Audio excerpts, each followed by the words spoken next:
karena cintaku kepadamu, aku akan berikan satu doa yang dibacakan setiap selesai sholat. Ya, jadi kalimat fi kulli duburi shalah ya bermakna ba'da salam ijma'an. Kata para ulama yang dimaksud setelah selesai salam. Di assalamualaikum warahmatullah, assalamualaikum warahmatullah, selesai, kemudian biasa ada zikir kan, berdoa. Ya, jadi doa setelah salam dalam sholat itu ada, dan itu hadisnya dari Nabi dan ijma' para sahabat meriwayatkan itu. Jelas? Nah, ini sekaligus juga mengoreksi, meluruskan. Ada pendapat mengatakan nggak boleh atau tidak dibenarkan berdoa setelah sholat. Tidak, ternyata riwayatnya ada. Riwayatnya ada di kitab sahih tersambung. Nah, ini mungkin belum ketemu aja mungkin hadisnya sama teman-teman. Nyambung kembali, apa doanya? Kitab namanya Fathul Bari fi Syarah Sahih Al-Bukhari. Penjelasan tentang hadis-hadis yang tertuang dalam kitab Sahih Al-Bukhari. Sahih Al-Bukhari ini termasuk kitab penting. Nama panjangnya lebih demikian, Al-Jami' As-Sahih Al-Musnad Al-Mukhtasar min Umuri Rasulillah sallallahu alaihi wasallam wa sunanihi wa ayyamihi. Itu nama lengkapnya. Bisa diulang? Karena panjang kita singkat jadi Sahih Al-Bukhari. Nah, saya ingin tadi bacakan, bukan ingin menunjukkan saya hafal, bukan. Ingin menunjukkan algoritma di kitab ini. Di setiap kitab hadis itu punya algoritmanya sendiri, punya petunjuknya sendiri. Al-Jami', Jami' itu kitab hadis yang menghimpun tema beragam. Ya, jadi kitab tematik hadis ini berisi tentang tema-tema kehidupan. Beda dengan Sunan. Anda pernah dengar ini nggak? Sunan Abu Daud, Sunan At-Tirmidzi. Nah, Sunan itu kitab hadis yang disusun berdasarkan topik fikih. Ya, fikih. Misalnya kita ingin belajar tentang cara berwudu yang benar. Belajar tentang dalil-dalil sholat. Dalilnya apa saja. Itu kitab Sunan. Kalau Anda ingin mencari inspirasi tentang para periwayat hadis sehingga ingin meneladani itu.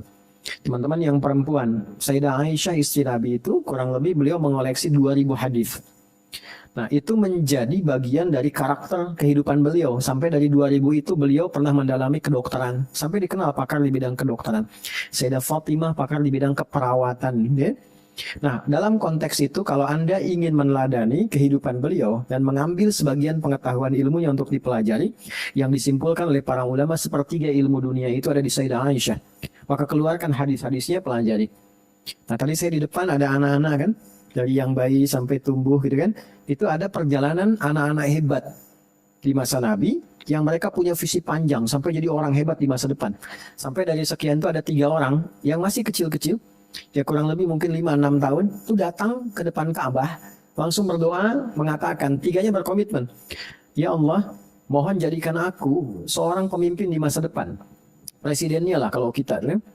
Yang satu mengatakan, ya Allah karena dia ngambil presiden, jadikan aku panglimanya. Yang satu mengatakan, ya Allah karena dia sudah ada panglima dan presiden, aku nggak minta banyak, ampuni aja dosaku. Jadi ulama gitu kan. Nah, tiga-tiganya mereka jadi sesuai dengan permintaan dan doanya masing-masing. Gitu, tiga-tiganya. Itu sosok-sosok hebat. Kita akan temukan Ibnu Abbas, Ibnu Umar, Ibnu Amr bin As, masing-masing punya koleksi hadis. Ibnu Abbas itu kurang lebih 2000 hadis. Ibnu Umar kurang lebih 2500 hadis. Dan itu orang-orang hebat yang kemudian jadi sesuatu di masa depan. Nah, kalau kita menginginkan referensi tentang pencarian hadis, hadis ini ditemukan di mana? Di urutan apa? Maka cari namanya kitab Mu'jam. Mu'jam. Ya, misalnya Al-Mu'jam Al-Wasit, ya, Mu'jam At-Tabrani, ada Al-Kabir, ya, ada As-Saghir, ada Al-Wasit. Itu tiga-tiganya adalah referensi untuk menemukan hadis dengan cepat. Sekarang bisa menggunakan metode komputerisasi ya, diklik tinggal ada. Dulu manual. Nah, di kitab Jami ini isinya tematik, teman-teman. Jadi kalau kita ingin tahu tema-tema kehidupan Nabi dalam kesehariannya selama 24 jam misalnya. Nabi ngapain aja sih? Dari bangun tidur sampai tidur lagi. Nah, Imam Al-Bukhari punya peran dalam mengumpulkan itu. Sehingga beliau keluarkan ini kurang lebih dengan penempatannya ada 7.000 hadis. Yang disebutkan terpisah ada kurang lebih 4.000 hadis. Dibagi ke dalam 97 tema. Ya, dari mulai tema kitab Badul Wahyi, legalisasi kenabian, kemudian tema iman, kitabul iman. Anda kalau bertanya, Ustadz kenapa sih saya tuh kalau misalnya sedang semangat, imannya naik, ya, amalannya juga cepat, sholatnya rajin. Tapi kalau sedang turun, kan? Nah, tiba-tiba misalnya jangankan yang sunnah, yang fardu aja kadang terlambat misalnya. Gimana cara naikinnya supaya kuat dan dijaga supaya nggak turun? Maka Anda keluarkan kitab iman, topik yang kedua, tema kedua, ada 57 hadis di dalamnya, ada beberapa subtema. Nanti ada dianalisis penyebabnya. Misal ada karena terlalu fokus dunia, ya menyebabkan pencarian akhiratnya jadi lemah. Ada karena mohon maaf maksiat sehingga taatnya itu melemah. Ada macam-macam al-imanu yazid wa yantaqis, kesimpulannya yazidu bil taat wa yantaqisu bil maksiat. Kadang-kadang iman itu naik turun, naik dengan ketaatan, kebaikan, turun dengan maksiat. Dari turunan ini macam-macam, ada bahkan tema tentang bisnis, tema tentang dagang. Kita buat tijarah teman-teman yang berdagang, berbisnis, keluarkan hadisnya. Nanti ada ayatnya, ada hadisnya, ada persoalannya, ada solusinya. Nah ini terkait dengan kitab doa. Persoalan doa, ad-doa, mengurai hadis tentang doa, spesifik doa yang dipanjatkan setelah sholat. Nanti kita bahas kenapa hikmahnya ini menjadi penting. Nah, ini karena ditampilkan dalam bentuk yang singkat dan padat, mukhtasar, musnad. Jadi Imam Al-Bukhari tipikalnya nggak banyak cerita, tidak banyak menjelaskan. Ini temanya, subtemanya ini, judulnya ini, ayatnya ini, hadisnya ini. Kalau dibutuhkan penjelasan, simple dan ringan. Maka datanglah seorang ulama besar namanya Ibnu Hajar Al-Asqalani. Ibnu Hajar Al-Asqalani. Ya, saya penting sampaikan Al-Asqalani karena ada yang kedua nanti Al-Haythami. Asqalani. Jadi ada Ibnu Hajar Al-Asqalani, ada Ibnu Hajar Al-Haythami. Nah, beliau kemudian menulis satu kitab yang menjelaskan tentang makna Sahih Al-Bukhari ini.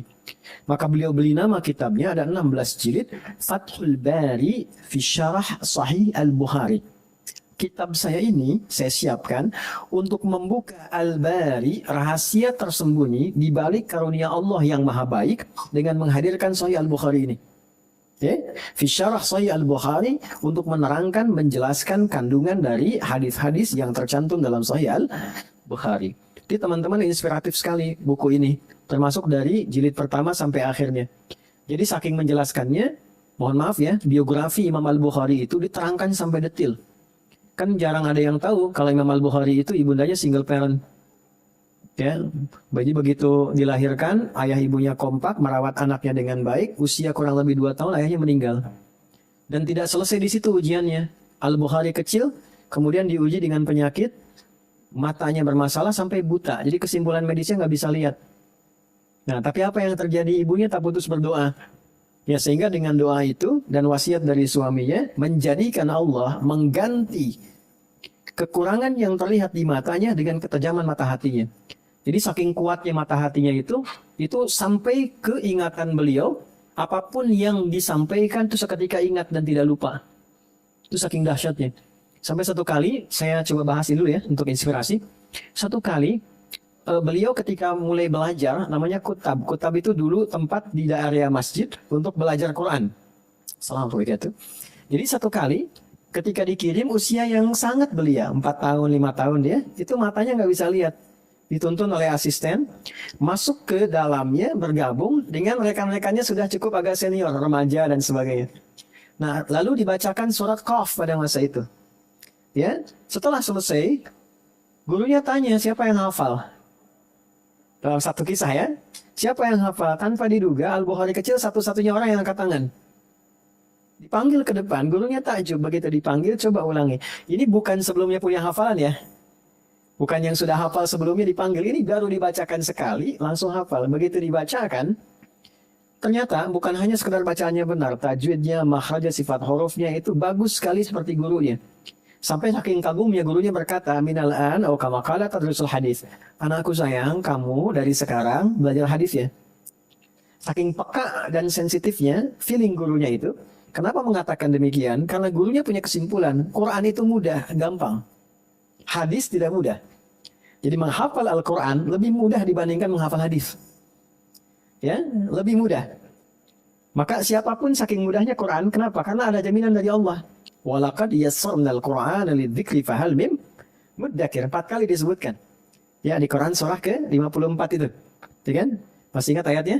Ayat 17, 22, 32 dan 40 kan? Disebutkan 4 kali. Aku sungguh berjanji akan memudahkan bagi siapapun yang ingin menghafal Quran. Adakah di antara Anda tertarik untuk menghafalkannya?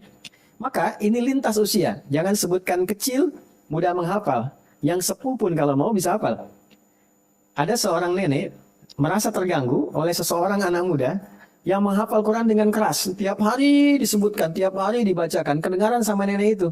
Saking jengkelnya kemudian nenek itu manggil, "Fulan, sini kamu." Datang anaknya. Setelah datang, "Kamu kenapa sih kencang sekali tiap hari?" "Nek, aku sedang menghafal Quran." Kata nenek itu, "Aku saja yang mendengar engkau menghafal itu sudah hafal." Ya. Nggak ada batas. Yang bisa melihat hafal, yang divonis tak bisa melihat hafal. Ya, yang sepuh hafal, yang muda hafal. Bahkan menariknya, yang non Muslim pun bisa hafal Quran. Kami ada beberapa diskusi dengan pemuka agama lain. Ada yang non Muslim hafal Quran. Jadi artinya bukan hanya Al-Fatihah, Bu. Ada yang 30 juz. Saya bergaul dengan mustasyrikin, orientalis. Ya, kita kadang seminar dan sebagainya gitu. Mereka tahu itu. Ini ada di ayatnya di Quran begini, begini, begini. Artinya apa? Allah benar dan maha benar. Ya kan? Nah, sekarang kembali hadis tak mudah. Gurunya menyimpulkan, kamu belajar hadis ya, karena punya anugerah yang luar biasa. Singkatnya pulang ke rumah, beliau cerita pada ibundanya. Ya Ummi tadi begini, begini, begini, begini. Singkatnya uridul hadis. Nanda pengen belajar hadis. Kata ibunya, iktafi bil Qur'ana, kurang lebih cukupkan dengan Quran dulu. Nanti baru ngaji hadis. Apa yang terjadi? Anaknya tunduk pada nasihat ibunya, lalu berjalan ke kamarnya meraba jalan. Ibunya melihat itu, merasa iba, masuk ke mihrabnya. Nah ini poin teman-teman, mihrab ya. Selalu pernah saya jelaskan di pertemuan lalu, mihrab. Upayakan punya tempat khusus saat kita bisa sendirian meminta dengan khusyuk pada Allah. Untuk doa, untuk ngaji, untuk sholat, untuk curhat. Di situ. Dan itu dahsyatnya cepat mengabulkan doa, mudah mendatangkan rezeki. Maka apa yang terjadi? Ibunya masuk ke dalam mihrab, anaknya mengulang kembali surat Qaf yang dia pelajari. Sampai ke ayat 21-22 dia katakan, perhatikan kalimatnya, ini indah sekali nih. Jadi begitu sampai kepada satu bacaan, laqad kunta fi ghaflatin min hadha, fakashafna anka ghita'aka wa basaruka al-yawma hadid. Perhatikan irisan di sini karunia Tuhan bersamaan dengan harapan seseorang. Dulu pandanganmu tertutup, tak bisa melihat. Sekarang mulai hari ini aku buka penyingkap itu sehingga engkau bisa menatap tajam kembali. Jadi sebetulnya ayat ini konteksnya tentang akhirat di hari kiamat yang semua natap semua. Tapi percikan karunianya Allah turunkan ke bumi karena ketaatan kedua orang tua yang nular ke anaknya. Maka saat sampai ke ayat itu tiba-tiba beliau terperanjat bisa melihat kembali. Saking kagetnya, lompat dicari, Umi, ibunya ketiduran dalam doanya. Ya, setelah selesai sholat, nah ini saya masuk nanti ke babnya, tertidur bermimpilah dengan Nabi Ibrahim bertemu. Kenapa harus Nabi Ibrahim misalnya, bukan Nabi Muhammad atau yang lain? Itu kehendak Allah ya. Tapi salah satu babnya adalah karena nama yang melekat pada Al-Bukhari itu ada bagian Ibrahim di dalamnya. Dalam bahasa agama disebut tafaul namanya. Tafaul itu melekatkan sebuah nama untuk mendapatkan percikan kebaikannya. Maka terjagalah dengan nama itu. Di situ muncul kaidah nama adalah doa. Ya, nama beliau Muhammad bin Ismail bin Ibrahim bin Al-Mughirah bin Al-Bardizbah. Tinggal di Kecamatan Ju'afah, Kabupaten Bukhara, Provinsi Khorasan, negara Uzbekistan sekarang. Nah, karena ada Ibrahim di situ, turun dalam mimpinya dan mengatakan, anakmu akan melihat kembali. Jadi kagetlah dengan suara anaknya, Umi, langsung kaget bangun. Dia katakan, ana ra'ait, saya sudah bisa melihat lagi. Kata ibunya, rubbama ra'aitu biqalbik, rubbama ra'aita biqalbik. Mungkin ananda melihat dengan hatimu. Kata Al-Bukhari, kecil tidak kalah Umi, bara'aitu bi'aini. Saya lihat dengan mata saya. Umi, baju ini ada benda ini, benda ini. Keduanya berpelukan. Dari situlah mulai belajar hadis sampai jadi ahli hadis dan menuliskan Al-Bukhari 16 tahun. Sebagian ditulis di Mekah di Masjidil Haram dan diakhiri di Masjid Nabawi dan mengatakan ini hujah bekal pertemuanku dengan Nabi SAW. Jadi ini pelajaran besar, kan rindu sama Nabi ya? Pengen ketemu Nabi kan? ditanya balik tuh melalui kisah ini. Kalau pengen ketemu Nabi, apa yang dibawa sebagai kebanggaan ketika bertemu Rasulullah? Al-Bukhari itu membawa karya ini sebagai hujah supaya nanti ketemu Nabi punya sesuatu. Gitu. Nah, di antara bagian pembahasan ini ada irisannya dalam kitab doa, dijelaskan keterangan tadi oleh Syekh Ibnu Hajar Al-Asqalani, Imam Hafidh. Hafidh itu yang hafal 100.000 hadis dengan sanadnya dalam ilmu hadis. Diterjemahkan di sini dalam kitabnya, ada di jilid yang pertama di Muqaddimah. Anda bisa cek di situ. Ya, kurang lebih di halaman 306 kisah yang tadi saya uraikan. Nah, sekarang kita masuk pada intinya. Ini di juz yang ke-11. Juz 11. Halaman 137 sampai 138. Periwayatnya nanti ada sahabat Mu'adz bin Jabal, sahabat utama. Nanti ada beberapa yang lain juga. Kemudian hadis ini dikutip juga dan ditampilkan nanti oleh Imam At-Tirmidzi, termasuk Imam Ahmad sebelumnya, Ahmad bin Hanbal, muridnya Imam Syafi'i. Kemudian juga ada Abu Daud, ada juga Imam An-Nasai. Baik. Jelas? Nah, kalau sudah jelas, kita akhiri pertemuan kita. Ini referensinya dulu ya. Maksudnya kajian kita tidak hanya informasi yang disampaikan, tapi ada sumbernya sehingga nanti bisa dilacak dan bisa dicari. Yuk, kita langsung masuk kepada inti hadisnya. Ini sanad namanya.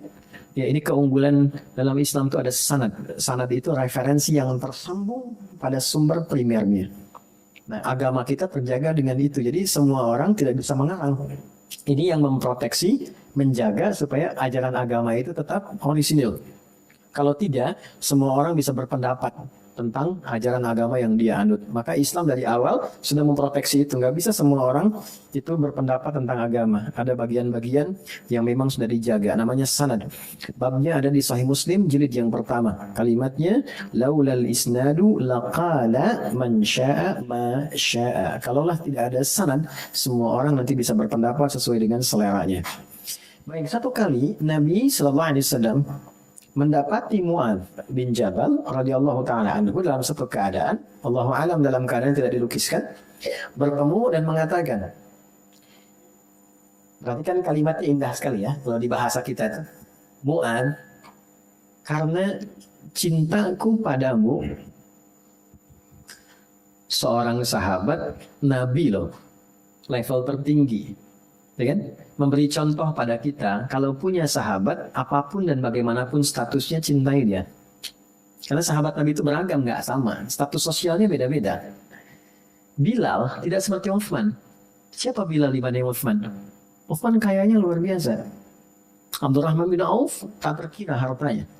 Bilal punya apa? Punya tenaga. Status sebelumnya budak yang dimerdekakan oleh Allah melalui tangan Abu Bakar. Beda dengan Ali bin Abi Thalib. Ali bin Abi Thalib sederhana hidupnya, terbatas sekali, Pak. Mungkin masuk kategori miskin kalau ada survei kekinian itu kan, sensus kekinian. Tapi ilmunya lebih kaya dari orang kaya sekalipun.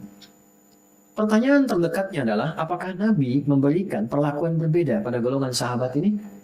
Tidak. Jadi sahabat terindah itu pergaulannya tidak dibatasi dengan status sosial. Jadi kalau Anda punya teman yang memberikan perhatian lebih dengan status sosialnya, itu belum menjadi sahabat yang sejati. Karena contoh dalam Islam, persahabatan itu tidak diukur dengan status sosial, tapi diukur dengan bagaimana cinta kita bisa diterjemahkan melalui perhatian yang terbaik yang mendekatkan sahabat itu pada Allah Subhanahu wa taala. Itu poinnya. Ya, dan itu perilaku ya, bukan modus ya. Hati-hati ya. Hati-hati, bukan modusnya, ayo kita mendekat kepada Allah. Modus, cek dulu gitu ya. Salatnya benar nggak, latar belakangnya bagaimana dan sebagainya. Baik, karena cintaku kepadamu, aku akan berikan satu doa yang dibacakan setiap selesai sholat. Ya, jadi kalimat fi kulli duburi shalah ya bermakna ba'da salam ijma'an. Kata para ulama yang dimaksud setelah selesai salam. Di Assalamualaikum warahmatullah, Assalamualaikum warahmatullah, selesai, kemudian biasa ada zikir kan, berdoa. Ya, jadi doa setelah salam dalam sholat itu ada, dan itu hadisnya dari Nabi dan ijma' para sahabat meriwayatkan itu. Jelas? Nah, ini sekaligus juga mengoreksi, meluruskan. Ada pendapat mengatakan nggak boleh atau tidak dibenarkan berdoa setelah sholat. Tidak, ternyata riwayatnya ada. Riwayatnya ada di kitab sahih tersambung. Nah, ini mungkin belum ketemu aja mungkin hadisnya sama teman-teman. Nyambung kembali, apa doanya? Yuk, saya bacakan di sini ada 2 doa saja karena waktunya terbatas. 1. Allahumma a'inni ala dzikrika wa syukrika wa husni ibadatik. 1. Saya tuliskan ya. Nanti teman-teman saya ijazahkan. Nanti boleh dibaca ya. Ijazah yang ini tidak usah diverifikasi, langsung saya bacakan, Anda ikuti ya. Ada hadis Nabi ini langsung. Bismillah. Allahumma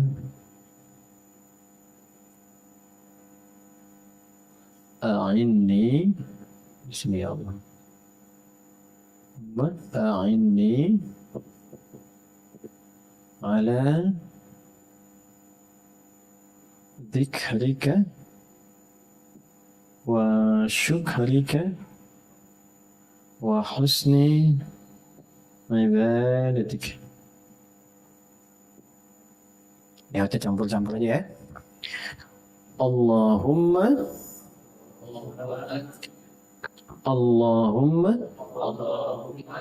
a'inni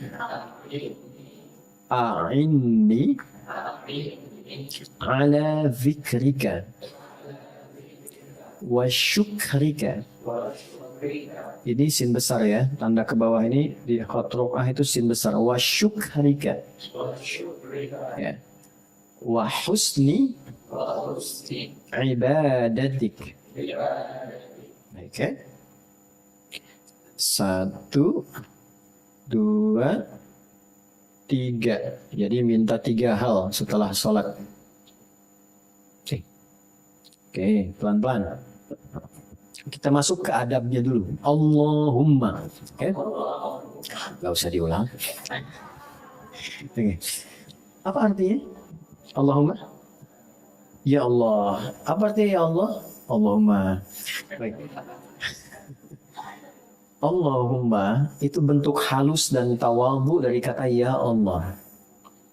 Oke. Ya Allah itu bentuk netral. Kalimat netral yang secara fitrah ditanamkan pada jiwa manusia untuk keluar, diekspresikan saat mendapati situasi-situasi tertentu. Ya Allah, untuk mengkonfirmasi dia makhluk yang bertuhan. Itu fitrahnya demikian. La yaqulunna Allah, dia akan berkata ya Allah. Contoh, teman-teman yang perempuan, ibu misalnya, mau keluar terus mendung gelap gitu kan? Apa yang diucapkan? Ya Allah, mendung kan? Nah, terus mau keluar, mau berangkat nih pengajian sekarang. Lihat macet tuh. Apa komennya? Ya Allah, macet. Kan? Gitu kan? Itu fitrah kan? Dia keluar, bisa ekspresinya itu yang standar. Bisa Allahu Akbar, macam-macam. Ya, saya pernah lihat satu tayangan di video di YouTube. Ada di agama teman-teman kita di agama lain, di tempat ibadahnya. Terus tokohnya sedang khutbah, tiba-tiba gempa. Itu jemaahnya bilang, Allahu Akbar. Secara fitrah keluarnya. Nah, jadi kata-kata ya Allah itu konfirmasi kita bertuhan. Bahkan kepeleset pun bilang ya Allah kan. Jalan kepeleset kan ya Allah gitu ya. Itu konfirmasi kita bertuhan. Makanya itu kalimat netral yang umum. Nah, dalam doa, kalau kita ingin lembutkan kalimatnya pada bentuk tawadhu yang merendahkan diri kita, doa itu kan minta dari yang rendah ke yang tinggi kan. Nah, maka bagaimana adabnya supaya kita merendahkan, menjatuhkan kepasrahan kita kepada yang punya segalanya. Maka Nabi mengajarkan satu kalimat dalam bahasa Arab namanya Allahumma. Oke. Maka adabnya ketika diucapkan Allahumma itu jangan meninggi. Catat kalimat ini ya. Seseorang yang semakin meninggi, Allah pasti rendahkan serendah-rendahnya. Tapi ketika seorang hamba merendah, Allah angkat-angkat setinggi-tingginya. Itulah kenapa Allahumma itu penting sebagai adab yang mengajarkan pada kita dan mengkonfirmasi kalau berdoa, rendahkan dulu diri kita dan merasakan bahwa kita ini butuh. Gitu. Dan itu sudah fitrah. Anda mau jadi pejabat pun, setinggi apapun pasti berdoa. Presiden aja berdoa kok. Orang kaya sekaya apapun pasti berdoa juga. Minimal doa supaya kekayaannya bisa terjaga gitu kan. Ya butuh juga kan. Orang berilmu sepintar-pintarnya berdoa juga. Artinya mengkonfirmasi dia butuh. Nah jangan dibawa status sosial itu. Tuh. Anda kalau mau kerja, ya public figure ataupun siapapun, ya apapun aktivitasnya pasti kan doa dulu kan. Nah doa itu jangan terlalu tinggi. Ya Allah, aku mohon ya, mudahkan urusanku hari ini. Nah itu masih umum. Kalau sudah Allahumma itu merendah, Allahumma rendahkan diri kita. Oke, satu. Ini agak mahal ya, ini ilmunya agak mahal yang diajarkan pada kita. Saya hanya menyampaikan kembali. A'inni. Ini asalnya dari kata a'in, gini, a'in. Kemudian ditambahkan nun, sambungkan dengan kepasrahan diri. Nunnya ini nunul wiqayah, penyambung untuk menguatkan jiwa. Maksudnya apa? Kalau berdoa, mesti yakin. Koneksikan diri kita dengan Allah sepenuhnya dan hadirkan keyakinan. Jangan ragu. Bagaimanapun jawaban Allah, terserah Allah. Yang penting saat minta mesti yakin. Itu dulu poinnya. Ya, satu, ada sifat rendah, merendahkan diri kita. Merendah diri itu hanya pada Allah ya. Kalau pada makhluk rendah hati. Rendah diri itu hanya pada siapa? Allah. Karena kita merendahkan diri sepenuhnya. Sujud itu kan menapakkan yang terhormat di kepala ke lantai. Itu kan perendahan diri sepenuhnya. Ya, rendah diri di kalangan manusia tidak boleh. Karena itu lambang dari pesimis untuk manusia. Tapi rendah diri di hadapan Allah itu kehormatan. Iblis itu menjadi iblis ketika tidak merendahkan dirinya. Disuruh sujud dia nggak mau. Disuruh sujud dia menolak. Baik ya? Nah kita bedanya dengan makhluk tadi, kita diminta merendah, kita merendah. Adab doa, rendahkan dirimu sepenuhnya. Yang kedua, hadirkan keyakinan sepenuhnya dan koneksikan, sambungkan diri kita sekhusyuknya. Minta dengan khusyuk, yakin punya Allah, sampai merasa punya Allah. Di berdoa itu jangan cuma di sini, maaf. Jangan cuma di lisan. Sambungkan kalimat doa itu sampai terasa pada jiwa, sampai ke sini. Ya, sampai kita merasa doa itu hadir pada jiwa kita, sampai di sini. Ini tiga ini ya, ini penting sekali. Ini hal yang paling dasar. Jangan sampai begini, nanti setelah diajarkan Anda tanya, Ustadz saya sudah minta kok nggak dikabulkan. Yang saya khawatirkan bukan masalah permintaannya, adabnya hilang. Ini nggak ada. Baik ya? Jadi yang pertama, rendahkan diri kita. Yang kedua, hadirkan keyakinan pada jiwa kita dengan seyakin-yakinnya bahwa hanya Allah yang mampu mengabulkan doa ini, bukan yang lain. Baik ya? Yang ketiga, koneksikan diri kita sepenuhnya dengan Allah. Makanya salah satu keterangan doa disampaikan setelah sholat. Kenapa pasca sholat? Karena sedang terkoneksi, baru dilatih. Kan dalam sholat itu bahasa Arab untuk mewakili makna terhubung, tersambung. Dari kata silah, wasolah, sampai. Silah itu koneksi yang kuat yang sulit diputuskan. Kenapa ibadah ini disebut sholat? Karena sholat itu menghubungkan kita dengan Allah sehingga terhubung dan sulit dipisahkan. Ciri orang berhasil sholat, pasca sholat, dia punya hubungan, keterhubungan dengan Allah. Ingat itu kan terhubung. Di mana ditemukan surat 4, ayat berapa? 103. فَإِذَا قَضَيْتُمُ الصَّلَاةَ Maka jika Anda telah tuntas mengerjakan sholat, fadkurullah, cepat terkoneksilah. Kalau Anda berhenti di sini, فَإِذَا قَضَيْتُمُ الصَّلَاةَ Jika Anda telah menyelesaikan sholat, ini makna yang pertama, ada orang yang hanya sholat untuk menyelesaikan kewajiban formalnya saja. Dia tak peduli apakah khusyuk atau tidak. Yang penting sudah sholat.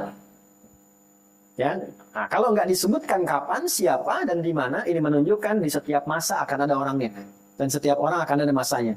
Jadi akan ada orang yang sholat, yang penting prinsipnya, yang penting sudah sholat. Menggugurkan kewajiban. Dia tidak terlalu berpikir apakah sholat itu bermanfaat untuk dia atau tidak, ada berkahnya atau tidak, yang penting saya sudah sholat. Jelas? Baik, teruskan. Fadkurullah, sholat yang sukses itu yang segera mengoneksikan diri kita kepada Allah, tersambung. Qiyaman, baik dalam kondisi sedang berdiri, nah ini poinnya. Wa qu'udan, sedang duduk, wa ala junubikum. Jadi pasca sholat harusnya tersambung dengan Allah, ingat nih. Itu fungsinya sholat. Jadi ketika kembali ke pekerjaan ingat Allah. Jadi Anda tidak akan mungkin memilih pekerjaan yang nggak Allah senangi. Terus masuk ke tubuh, nggak mungkin bicara sesuatu yang nggak Allah suka. Berbohong itu nggak mungkin, orang sholat berbohong nggak mungkin. Mustahil. Kenapa? Karena tersambung dengan Allah. Dipantau. Nggak mungkin melangkah pada tempat-tempat yang tidak baik. Karena tersambung, terkoneksi dengan Allah. Kan nggak ada penjahat baca bismillah dulu kan setelah akan beraksi kan. Ada orang korupsi baca bismillah kan? Nggak ada. Jadi kan? Kenapa? Karena konektivitas itu tidak akan mungkin bersanding dengan kemaksiatan. Maka dari itu ketika disambungkan ke sini pastikan lu terhubung.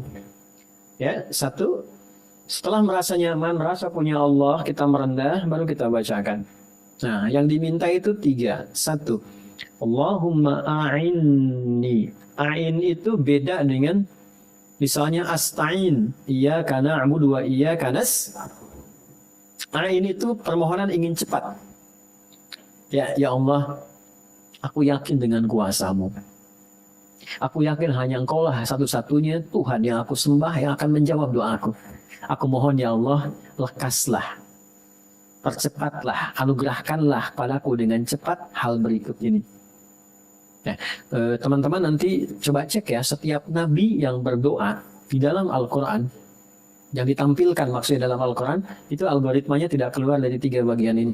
Mereka punya keyakinan yang luar biasa, mereka khusyuk terkoneksi dengan Allah dan merendahkan diri kepada Allah dengan harapan yang kuat. Nanti Anda bisa cek setiap doa-doa, di antaranya terkumpul di satu surah misalnya Al-Anbiya, surah 21 dari ayat 83 sampai 90. Ada doanya Nabi Zakaria, doanya Nabi Ayyub, doanya Nabi Yunus, doanya Sayyidah Maryam, dikumpulkan di situ dengan 3 pembuka ini.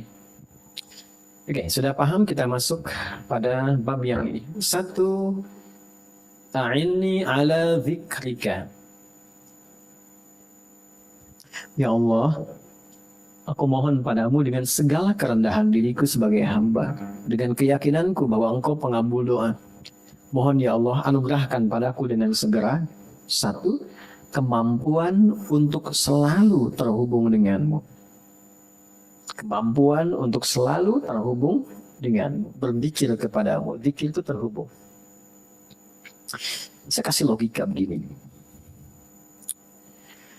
Saya terhubung misal saja ya, belum tentu realitanya demikian. Saya terhubung dengan presiden misalnya, punya koneksi. Mudah nggak saya beraktivitas?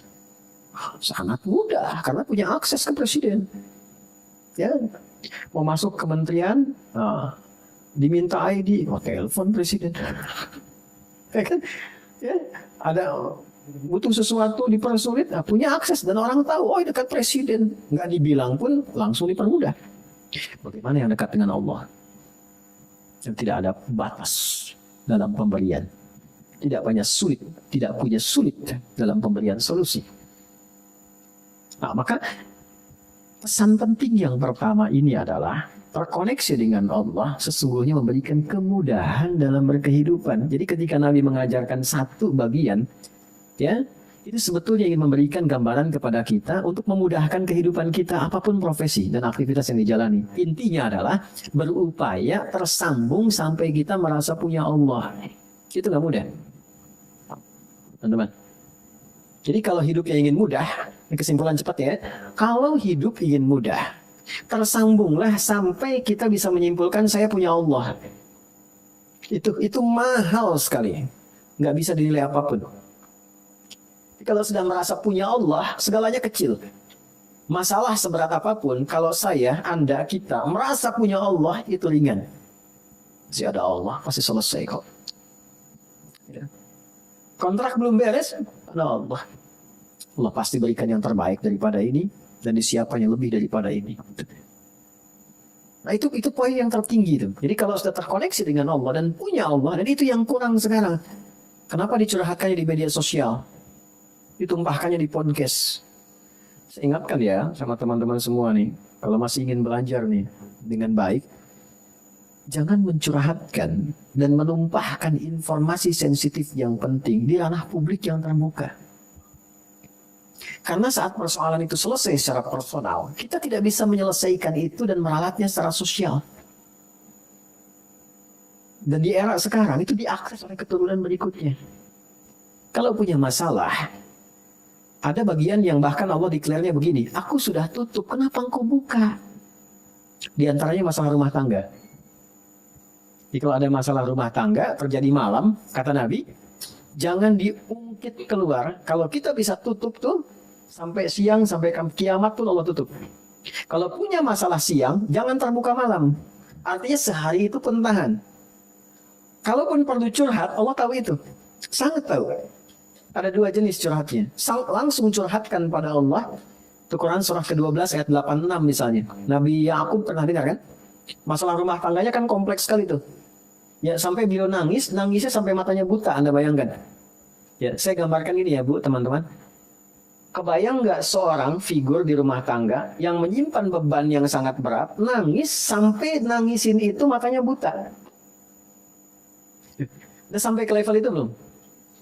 Ya kan?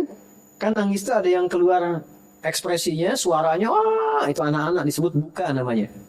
Baka ya beki bukaan. Buka itu nangis dengan ekspresif. Ada yang nangis dipendam dalam hati tapi air matanya keluar, itu huzn namanya. Hazina yahzanu la tahzan, dipendam tapi air mata keluar. Ada buku namanya La Tahzan.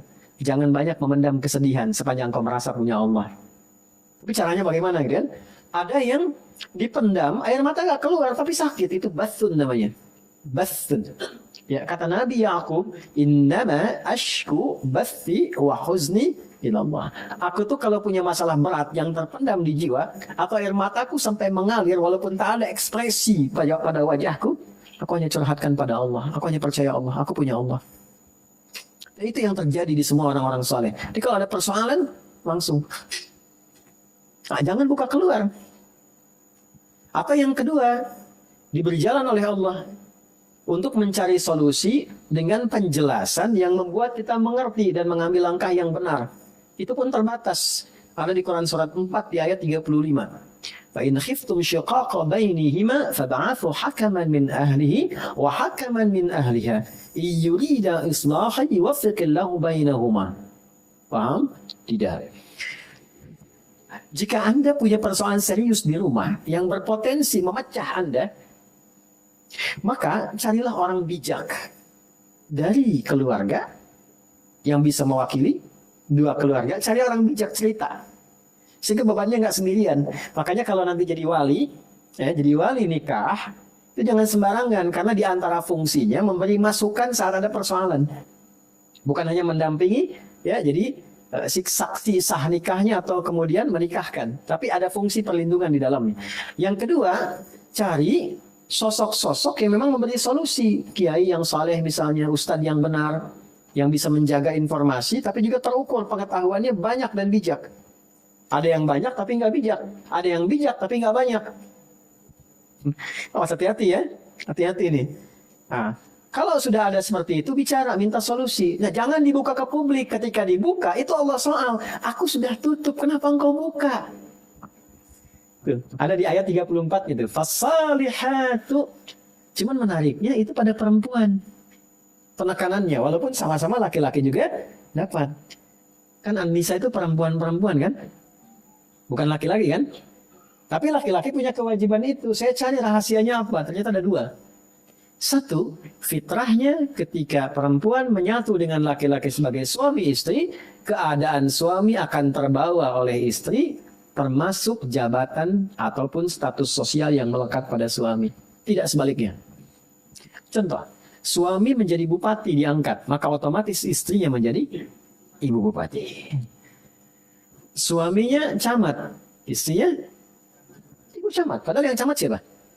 Suami. Kalau ada ibunya istri yang jadi bupati, nggak akan ada bapak bupati suaminya. Demikian di militer juga. Suaminya kolonel, ibunya bisa jenderal. Kan? Sama ya, dapat jabatannya, pangkatnya itu akan hadir. Nah, persoalannya apa? Ketika itu melekat, apapun yang dikerjakan oleh istri, suami akan terbawa. Tidak sebaliknya. Suami punya jabatan misalnya kan, jabatan publik. Istri misalnya pamer, flexing, macam-macam dan sebagainya. Ada masalah yang jadi pekerjaan oleh istri yang terkena suami. Ikut. termasuk dalam obrolan. Kenapa di surat An-Nisa? Karena seakar dengan nasa. Nasa itu adalah keadaan yang kadang memiliki keinginan untuk diceritakan. Maksudnya perempuan sependiam apapun kalau ketemu teman itu suka cerita. Saya nggak bilang curhat ya, cerita. Nah, yang diceritakan terkadang tidak terseleksi, yang seharusnya tidak boleh terbuka keluar. Contohnya apa? Fasalihatu qanitatun hafizatun lil ghaibi bima hafizallah. Dia tidak seharusnya menceritakan hal sensitif di dalam rumah tangganya yang dialami dengan pasangannya yang sejatinya sudah Allah tutup. Jangan buka ke publik dulu, cari solusi. Begini solusinya. Ini terbatasnya sehingga selesai di situ. Nah, sekarang yang terjadi kadang-kadang diungkap. Medianya muncul, judulnya pengajian, tapi diskusinya panjang. Ukti itu mulainya. Apa kabar? Sehat. Anak-anak gimana? Baik. Suami gimana? Situ masalahnya ya. Nah, bikin status. Sekarang ke podcast. YouTube direkam. Pernah nggak menyadari kalau satu saat anaknya tumbuh dewasa lihat itu? Cucunya lihat rekamannya ada. Terus di sekolah kemudian diceritain sama teman-temannya. Oh itu kamu ya, yang ibunya begini ya. Oh itu kamu yang ayahnya begini ya. Kebayang nggak? Nah, itu yang tolong biasakan dijaga ya. Kalau yang punya podcast kan senang aja, viewernya banyak dan sebagainya. Tapi kalau Anda misalnya, maaf, membawa suasana acara demikian akan berbalik. Anda yang akan diuji dengan peristiwa itu. Jadi kalau memfasilitasi hal yang terlarang kemudian hadir, satu saat Anda yang teruji dengan situasi itu dan tidak siap untuk menjalaninya. Itu bagian awal ya, yang mungkin penting saya tekankan. Balik lagi ke sini. Jadi kalau sudah merasa punya Allah, terhubung, itu kemudahan yang kita dapatkan. Nah, turunannya bagaimana kemudian kita bisa meniti jalan untuk mendapatkan kemudahan berzikir ini. Jalannya seperti apa?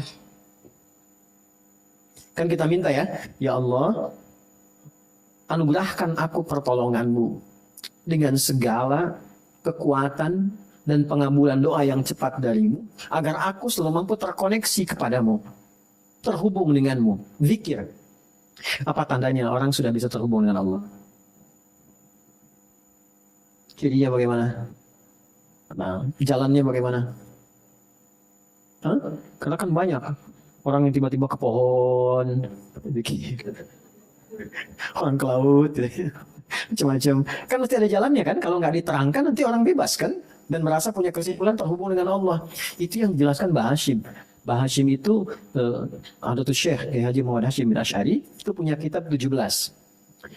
Di kitab yang kedua ada namanya Risalah Ahlus Sunnah wal Jamaah. Ya. Di halaman yang 10 sampai ke 11 paling kiri sebelah bawah tuh di pojoknya, beliau pernah menyampaikan informasi begini. Ada orang yang kreatif kemudian menghadirkan metodologi zikir sampai menyimpulkan dia terhubung dengan Allah. Wasafa qalbuhu, dan merata hatinya sudah bersih. Karena sudah terhubung, sudah nyambung, menariknya dia nggak sholat lagi. Ya, jadi kalau ditanya, oh Anda kok nggak sholat? Kan sudah adzan. Fisik saya di sini, ruh saya sedang sholat. Ya? Baik. Itu oleh beliau disimpulkan konslet. Ya, ada masalah itu bidah kata beliau, dan itu menyesatkan. Ya, itu terjadi. Oleh karena itu perlu diberi jalan kan, diberi ruang, ada tempatnya, ada jalannya supaya benar caranya. Maka dikeluarkanlah, ditampilkan dalam Al-Quran karena kita minta sama Allah, ditampilkanlah oleh Allah jenis-jenis zikir yang menjadikan kita tersambung kepada Allah. Nah, saya sampaikan di sini barangkali 3 saja supaya cepat. 1, sabar ya ngajinya ya. 1, namanya kalimat thayyibah. Ya, zikir yang algoritmanya itu kalimat thayyibah.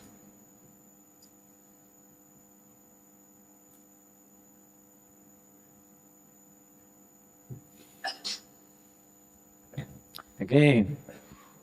Bentuknya, bentuk kalimatnya cari sesuai kebutuhan. Misal, bisa al-asmaul husna. Dalilnya Quran surat 17, Al-Isra di ayat 110. Qul ud'ullaha aw ud'ur rahman ayyamma tad'u falahul asmaul husna. Jika Anda ingin terkoneksi dengan Allah atau bahkan minta solusi, berdoa, ingin tersambung, sebut Allah, ya Allah, ya Allah, boleh.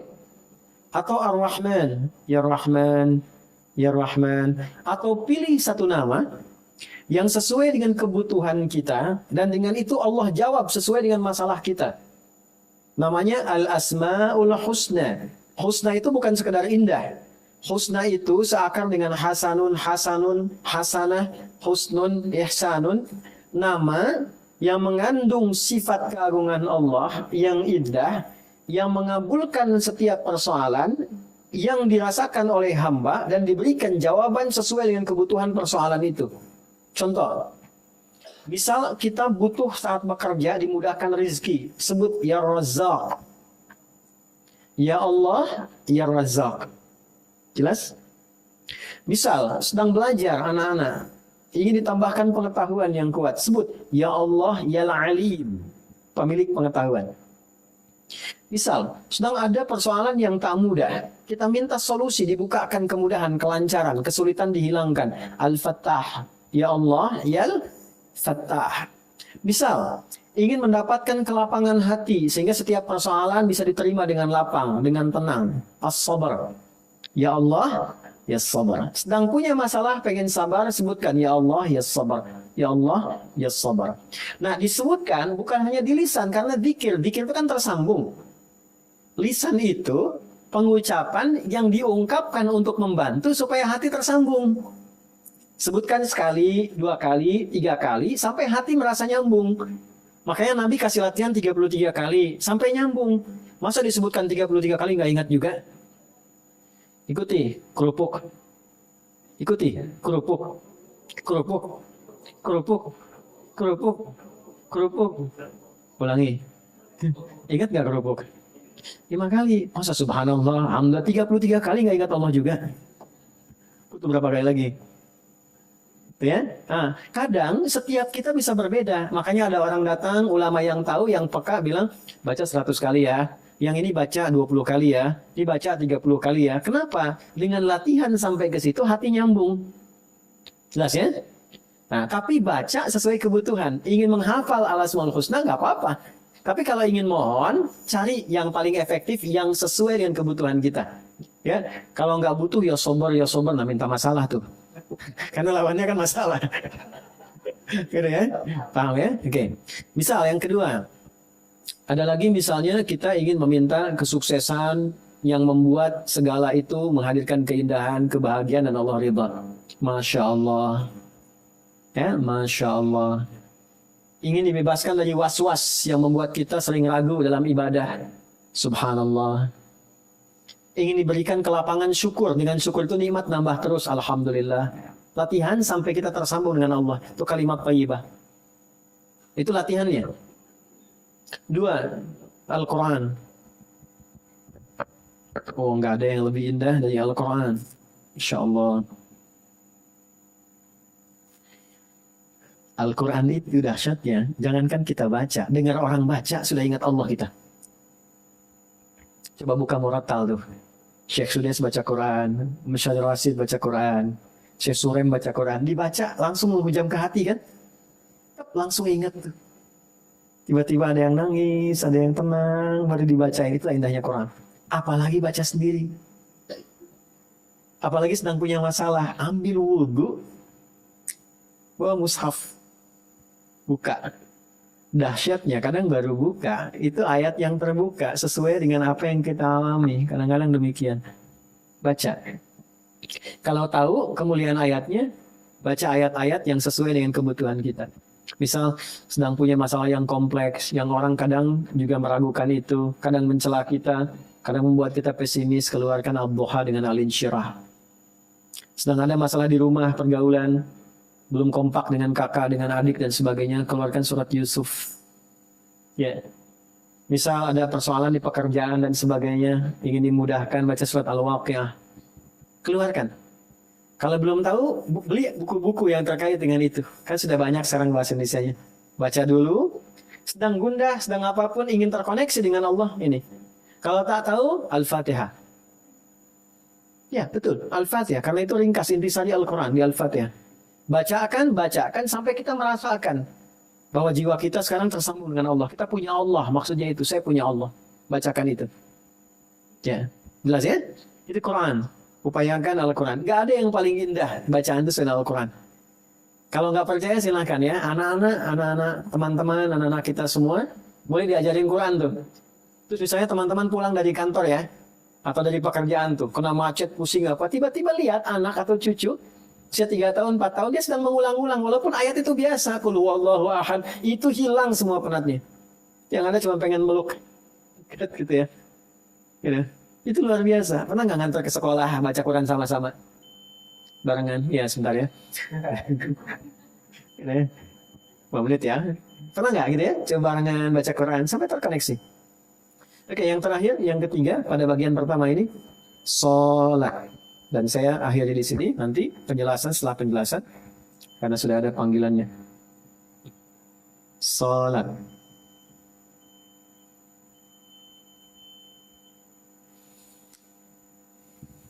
Oke, tadi waktu saya tanya manfaat zikir ada jawaban tenang di sini. Itu dalilnya Quran surah 13 ayat 28.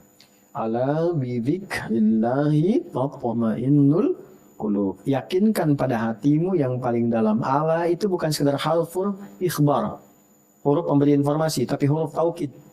Sehingga diartikan gini, ketahuilah. Oke? Kabarkanlah, tidak. Makna dalamnya, tanamkan pada hatimu yang paling dalam. Dengan engkau terkoneksi pada Allah secara baik, hatimu pasti tenang. Nah, jadi kalau ingin tenang, sedang gelisah, pengen tenang, pilih satu dari 3. Kenapa sholat itu dipaksa oleh Allah untuk dikerjakan oleh kita? Allah nggak butuh dengan sholat kita. Semuka langit dan bumi nggak sujud dan ruku kepada Allah, tetap tidak akan menurunkan status Allah sebagai Tuhan. Allah tetap Tuhan. Yang butuh kita. Apa di antara manfaat sholat itu? Yang paling pokok adalah memberikan ketenangan pada jiwa. Gitu. Karena ketenangan itu yang paling inti. Anda kerja, gajinya banyak, tapi nggak tenang, nggak akan nyaman. Di rumah tangga hasil suami banyak, rumah luas, kendaraan banyak, tapi Anda nggak tenang, nggak enak rumah tangganya. Makanya kenapa sakinah itu mendahului mawaddah. Padahal mawaddah bentuknya jamak. Madah jadi mawaddah. Mawaddah itu perlimpahan harta benda yang membuat nyaman berumah tangga. Banyak harta, tapi kenapa sakinah duluan? Karena mawaddah, walaupun terkumpul banyak melimpah, kalau tidak ada sakinah, hati tetap gelisah. Pasang status tuh. Ya? Makanya kan sering saya tawarkan kan, Anda boleh pilih kan? Nggak ada yang ketiga, pilih mana? Kaya tapi gelisah, atau miskin tapi tenang? Nggak ada pilihan ketiga. Oke, kaya tapi tenang kan? Karena ketenangan nomor 1. Nah, untuk dapat tenang itu Allah kasih solusi. Kenapa? Di sini zikir ditampilkan, dengan zikir terkoneksi pada Allah, hatimu pasti tenang.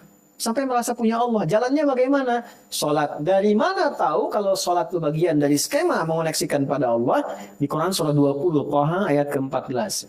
Innani anallahu la ilaha illa ana fa'budni wa aqimis salata li dzikri. Yakinkan pada jiwamu yang paling dalam, akulah Tuhan, akulah Allah, Tuhan yang paling hak dipertuhankan dan disembah. Sembah aku dengan cara menunaikan sholat supaya terkoneksi padaku. Jadi Allah itu bukan nama sifat, Allah itu nama Tuhan. Ya, kalimatnya bukan begini ya. Ya, Allahku X, siapa Allahmu? Itu keliru. Karena Allah itu nama Tuhan, bukan sifat. Tuhan saya namanya Allah, Tuhan Anda siapa? Gitu ya. Allah itu dari bahasa Arab. Jadi karena dari bahasa Arab menunjukkan zat, nama khusus zat. Gitu ya, yang diperkenalkan pun oleh pemiliknya. Jadi nggak bisa ditiru. Makanya kalaupun diambil oleh makhluk nama itu, makhluknya akan dikecam oleh semesta. Coba deh, misalnya ada orang lahir namanya Allah, langsung dikecam itu. Karena nggak boleh diambil. Dan uniknya, setiap dihilangkan hurufnya kembali pada pemiliknya. Nih ya. Ini kan Allah kan begini tulisannya. Ya kan? Anda hilangkan satu misalnya, sini. Tuh. Baca. Lillahi ma fis samawati wa ma fil ard. Balik kepada pemiliknya. Hilangkan lamnya satu, otomatis tasydid hilang, tasdidnya hilang. Apa? lahu mulkus samawati wal ard. Kembali pada pemiliknya. Hilangkan la-nya, tinggal apa? Hu itu singkatan dari huwa. Lahu kan hu-nya huwa. Yang tahu bahasa Arab tuh tahu ini. Huwa. Huwa kalau berhenti di sini, wa-nya nggak dibaca, u-nya yang dibaca. Allahu la ilaha illa huwal hayyul qayyum. Berhenti di huwa. Allahu la ilaha illa hu. Hu. Siapa huwa ini? Larinya kemana? Allah. Tahu dari mana huwa ke Allah? Baca kul huwa Allah. Kul huwa Allah. Kul katakan huwa, disebut huwa Tuhan itu Allah. Wahad. Hapus semuanya. Ini bukan ilmu takatik ya, ini ada ilmunya di bahasan. Hapus. Ada enggak? Enggak kelihatan kan? Kelihatan tuh ghaib namanya. Enggak kelihatan, kita masih yakin turun ayatnya. Alladzina yu'minuna bil ghaib. Siapa ghaib di situ? Allah. Walillahi ghaibus samawati wal ard. Tuhan. Jadi nggak bisa di copy paste. Kan? Anda sebutkan nama siapa aja. Sebutkan. Adi misalnya. Hilangkan satu hurufnya. Tuh. Angkatan darat. Hilang. Udah nggak ada maknanya. Hilang ya selesai orangnya. Kan? Nah itu sampai ke titik itu teman-teman. Jadi ini menarik ya. Kemudian Allah katakan sembah aku lewat sholat. Kenapa sholat? Wa aqimis sholat li-dzikri. Sholat supaya kalian bisa zikir, terkoneksi denganku. Nah sholat itu menghimpun semua jenis zikir. Kalimat thayyibah ada dalam sholat. Ada subhanallah dalam sholat? Ada. Kalau nggak ada berarti Anda saat ruku sujud nggak baca tuh. Alhamdulillah ada? Ada. Kalau nggak baca berarti Al-Fatihahnya kurang kan? Allahu Akbar ada? Kalau nggak baca berarti takbirnya nggak ada tuh. Ya kan? Kalimat thayyibah ada semua. Istighfar ada? Ada. Dalam ruku sujud ada istighfar. Duduk di antara dua sujud kalimat pertama istighfar. Rabbighfir. Ada semua. Quran ada nggak dalam sholat? Ada. Al-Fatihah, Al-Quran. Baca surat Al-Quran. Jadi semua yang terkait dengan sholat itulah fungsi koneksi sesungguhnya dalam sholat. Itulah kenapa kita dipaksa sholat. Supaya terkoneksi, supaya hatinya tenang, supaya hidupnya mudah. Saking dahsyatnya, semua yang terkait dengan sholat bikin tenang. Masjid itu tempat sholat. Masuk masjid, tenangnya luar biasa. Antum pilih ya. Pilih nih. Sedang ada pekerjaan, terus tiba-tiba ke rumah. Masuk ke rumah ketemu istri. Dengan masuk masjid, kosong gak ada orang. Tenang mana?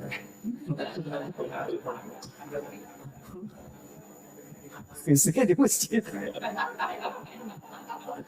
Tapi lain kan? Masuk masjid lain kan? Tenang kan? Masuk masjid tenang, duduk, nyaman, dan sebagainya. Jadi semua yang terkait dengan sholat enak. Gaul sama orang-orang sholat pun tenang. Jadi bergaulah dengan orang-orang yang biasa sholat, itu tenang hati Anda. Tenang. Demi Allah saya katakan tenang. Oleh karena itu coba hadirkan sholat di rumah. Semuanya sholat bareng-bareng. Suami jadi imam, istri, anak-anak bareng ikut semua gitu kan. Dengan keluarga itu rasanya akan beda. Auranya akan lain.